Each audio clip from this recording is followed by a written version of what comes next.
राम भजन मन लागा ले भैया ग। राम भजन मन लगा ले दिल्ली वो।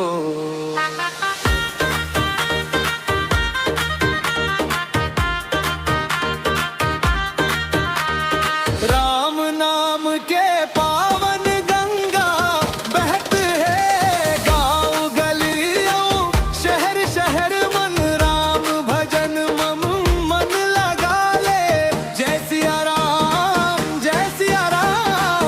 भक्ति के जोत जलते है गांव गलियों शहर मन।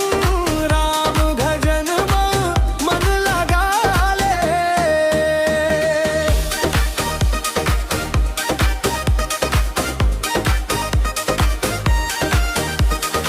अवधपुरी मंजन बिन राम जी खुशी के लहर उठत है।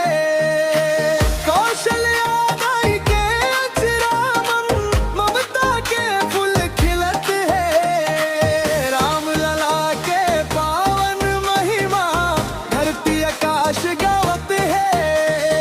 गांव गलियों शहर मन राम भजन मन लगा ले।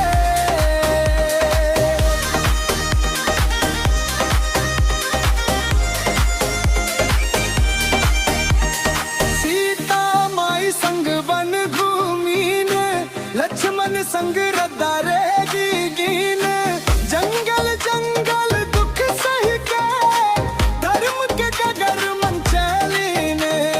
राम नाम के अमृत धारा जन जन लाता रत है। गांव गलियों शहर मन राम भजन मन लगा ले।